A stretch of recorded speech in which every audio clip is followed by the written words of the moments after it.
오늘 읽은 시편 30편의 말씀은 슬픔이 변하여 이렇게 춤이 되게 하신 하나님의 은혜를 기리며 쓴 찬양시라고 이렇게 이야기를 합니다. 아마도 이제 시 전체 내용에 이렇게 비추어 보면 이 다윗이 죽음을 생각하지 않으면 안 될 정도로 이렇게 중한 질병에 걸렸다가 이제 고침을 받고 하나님의 은혜를 감사하면서 지었을 가능성이 크다. 이렇게 그 내용을 보면 그렇게 이야기를 하는데, 한편 우리 성경책에도 나와 있지만 다윗의 시 곧 성전 낙성가라는 제목이 붙어 있어요. 성전 낙성식, 성전을 다 완성하고 나서 이렇게 찬양할 때 하는 그런 거 아니겠습니까?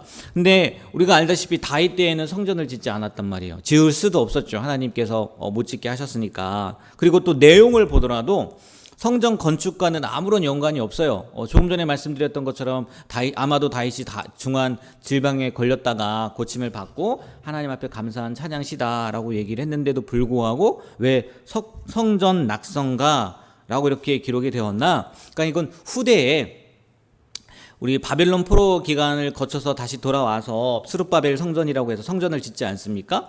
그때나 아니면 그것도 아니면 신구약 중간 시대 헤롯 성전 전에 마카비라는 사람이 잠깐 등장을 하거든요. 그래서 이 마카비가 그러니까 성전 건축은 아니지만 이렇게 하나님 앞에 성전을 봉헌할 때 이 시가, 이 시편 30편의 시가 그 당시에 유대인의 마음을 잘 대변해서 부르지 않았나. 그래가지고 이 제목이 성전 낙성가로 이렇게 제목이 되어지지 않았나, 이렇게 추측은 하고 있어요. 그러니까 다윗이 의도는 하진 않았지만 이 다윗이 자기의 마음을 표현한 이 시가 이스라엘 백성들이 이제 바벨론 포로로 돌아와서 성전을 봉헌할 때 그 느낌이라든지 아니면은 마카비라는 사람, 마카비 혁명도 혹시 들어보셨는지 모르겠지만 그때 이스라엘 사람들이 하나님 앞에 성전을 봉헌할 때 그 마음이라든지 그것을 잘 표현한 내용이기 때문에 아마 그러지 않을까라는 생각으로 이렇게 추측만 할 뿐입니다.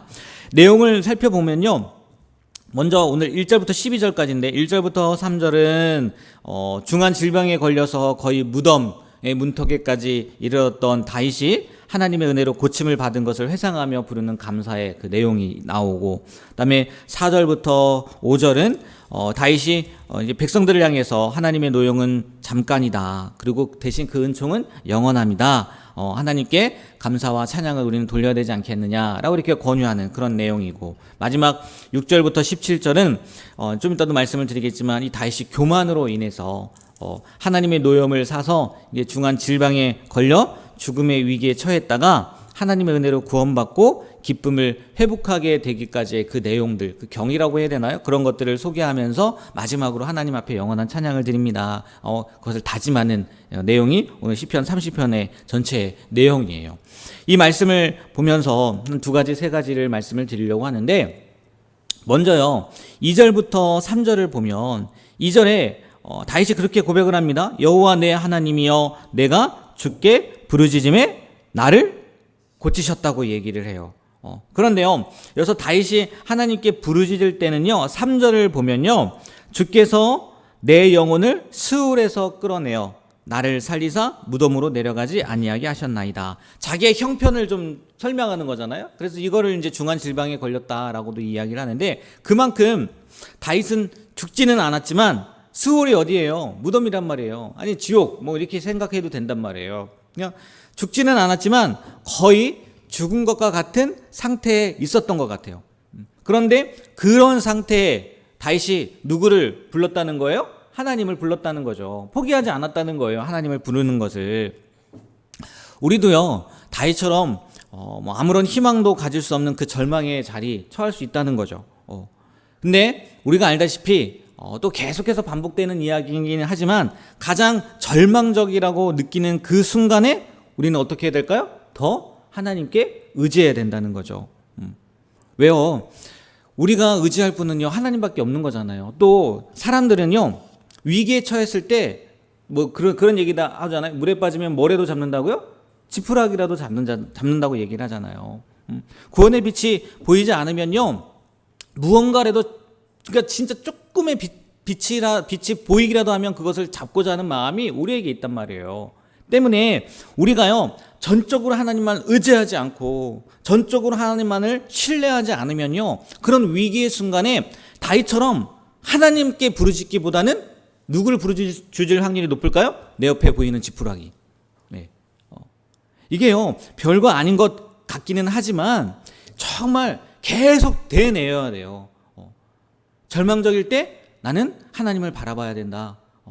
정말 헤어날 수 없는 상황에 닥칠 때 나는 하나님만을 바라봐야 된다. 라는 각오나 생각이나 그런 것들이 없으면요, 인간이기 때문에요, 무엇이든지 눈에 보이는 것을 잡게 되어 있단 말이에요.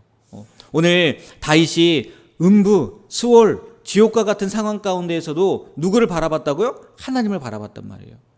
우리도 이것을 늘 마음 가운데 염두에 두고 생활하시면서 물론 제일 좋은 거는 이런 일을 겪지 않는 거죠. 제일 좋은 거죠. 그러나 그러한 일을 겪을 때 딴 생각하지 않고 다른 빛을 바라보는 것이 아니라 전적으로 하나님만을 의지하게 되는, 하나님의 이름만을 부르게 되는 우리가 되었으면 좋겠어요. 오늘 다윗의 고백이 우리의 고백이 되길 다시 한번 주님의 이름으로 축복합니다. 다음으로요, 6절 7절을 보면 다윗이요, 그에게 이제 저녁의 울음이 찾아오게 된 그 이유를 회상하는 내용인데, 다윗이 뭐라고 얘기하냐면요, 6절 한번 읽어볼까요? 6절? 예, 6절. 다 같이 한번 읽어보겠습니다. 내가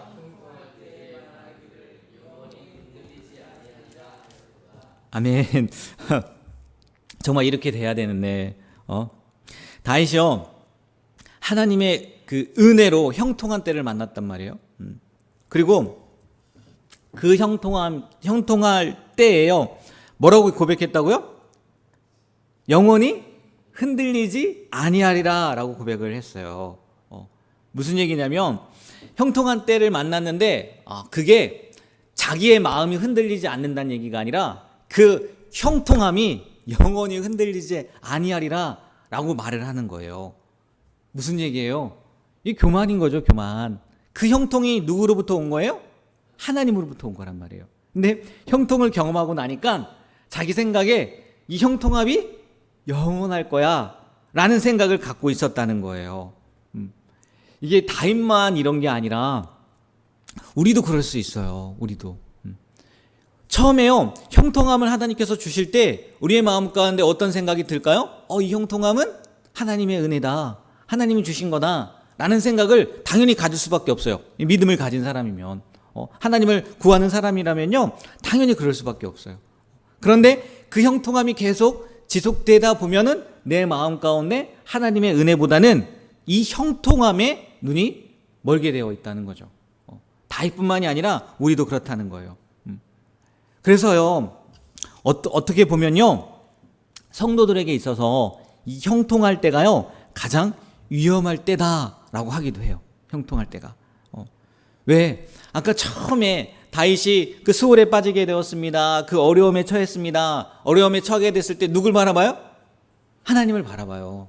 네, 그랬단 말이에요. 그런데 형통하게 되면 그 시선이 하나님에서 뭘로 옮기게 될 확률이 높은 거예요? 형통함에 옮기게 될 확률이 높아지는 거죠. 그래서 성도들에게는 형통한 때가 사실은 더 위험한 때입니다 라는 얘기를 많이 해요.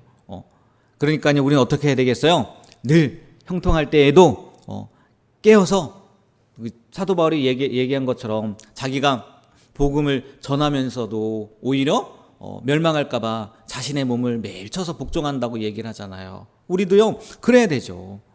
내가 정말 좋은 일들이 많고 형통의 일들이 계속해서 보여진다면 그것을 통해서 그 형통함을 바라보는 게 아니라 이 형통함을 주시는 하나님을 바라보게 되고 계속해서 내 몸을 쳐서 하나님 앞에 복종하는 그런 귀한 삶을 사시게 되길 주님의 이름으로 부탁드립니다. 아멘. 그렇게 하려면요, 오늘 말씀에도 그 힌트가 나와 있는 것 같아요. 처음에 절망에 빠졌을 때 우리가 계속 하나님만을 부르짖는 그런 것을 놓치지 말아야 된다고 말씀드렸던 것처럼, 형통할 때는요, 7절을 보면요, 다윗도 고백하는 거예요. 자, 7절 다 같이 한번 읽어볼까요?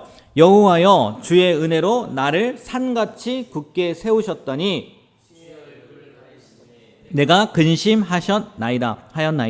아멘. 이 앞부분을 생각하시면 될 것 같아요. 지금 이게 다윗이요 실수한 거거든요. 여호와여 주의 은혜로 나를 산같이 굳게 세우셨더니, 정말 그 형통함을 받으니까 내가 산 같을 거야. 근데 뭐 했다고요? 주의 얼굴을 가리심에. 교만하니까 하나님 얼굴을 가리셨다는 얘기잖아요. 그 앞에 그 부분을 우리가요 늘 기억하며 살아야 되겠더라고요. 주의 뭐요? 은혜. 주의 은혜. 나의 나 된 것은 다 주님의 은혜다. 이 모든 것은 주님의 은혜다. 라는 생각을요 늘 가지며 사시게 되길 축복합니다.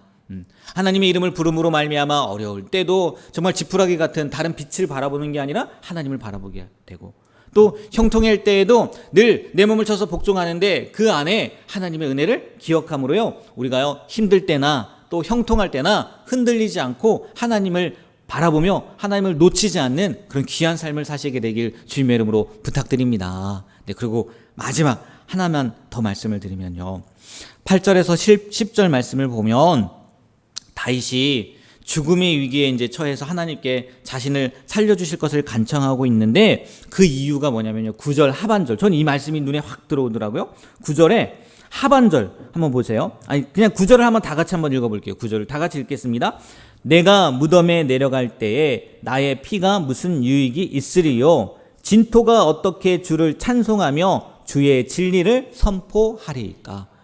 내가 하나님 죽게 되면 진토가 어떻게 주를 찬송하며, 그리고 더 나아가서 마지막 뭐래요? 주의 진리를 선포하냐고 얘기를 해요. 이게 무슨 얘기인가 봤더니요, 하나님께 이렇게 얘기하는 거예요. 백성들로, 나도 하나님을 찬양하겠지만 백성들로 하나님을 찬송케 하고 하나님의 진리를 내가 백성들에게 선포하도록 하나님 나를 살려주세요 라는 의미더라고요. 이게 눈에 확 들어오더라고요. 여러분, 우리의 삶의 목적이요 세상 사람들과의 목적이 달라야 되지 않겠습니까? 맞잖아요. 세상 사람들은 이 땅 가운데에서 평안, 이 땅 가운데에서 행복을 누린다면 우리는 가장 크게는 천국 소망을 바라보며 살아가는 거고, 그리고요 이 땅 가운데 살면서 하나님의 뭐를 선포해야 돼요? 영광을 선포해야 되는 거잖아요. 하나님을 찬양해야 되는 거잖아요. 그게 우리를 지으신 목적 아니겠습니까? 우리가요 이 사실을 잊지 않았으면 좋겠어요. 내가 살아있는 이유가 뭐냐면 하나님을 찬양하는 것뿐만이 아니라 그 하나님의 능력을, 하나님이 나와 함께 하심을 뭐 하기 위해서요? 선포하기 위해서. 쉽게요 전도하는 게 우리의 삶의 목적이지 않겠냐는 거예요. 다윗이 그거 아니겠습니까? 하나님 나 살려주세요. 왜? 하나님을 못 전하잖아요. 하나님을 못 알리잖아요. 내가 죽어버리면. 그 얘기 아니겠습니까? 우리가요 이러한 삶이 나의 삶이라는 것을요 기억하며 사셨으면 좋겠어요. 그래서 누굴 만나든지 주님을 찬양하고 주님의 이름을 선포하는 그런 귀한 하루가 되길 주님의 이름으로 부탁드립니다. 기도하겠습니다. 하나님, 오늘도 다윗의 시를 통해서 절망적인 상황 가운데는 어떻게 살아야 되고 또 형통의 삶을 살 때에도 무엇을 놓치지 말아야 되는지 말씀을 통해서 배우게 됩니다. 그리고 더 나아가서는 우리가 살아가는 이유, 우리가 생명이 있는 이유는 주님을 찬양하고 그 주의 영광을 선포하기 위함이라는 것도 말씀을 통해서 보게 됩니다. 하나님, 이것이 우리의 삶 가운데에서 늘 증명되어지는 삶을 살아가게 하여 주시옵소서. 아무리 절망적인 상황이라 할지라도 하나님을 놓치지 않게 하시고, 아무리 형통의 삶을 산다 할지라도 하나님을 외면하는 것이 아니라, 교만하는 것이 아니라 하나님의 은혜를 기억하며 사는 우리가 되게 하여 주시고, 무엇보다 누구를 만나든지 날 구원해 주신 하나님, 나와 함께 해주시는 하나님, 나에게 생명을 주신 그 하나님을 선포하는 삶, 증거하는 삶을 살아가는 우리 모두가 되게 하여 주시옵소서. 예수님의 이름으로 기도합니다. 아멘.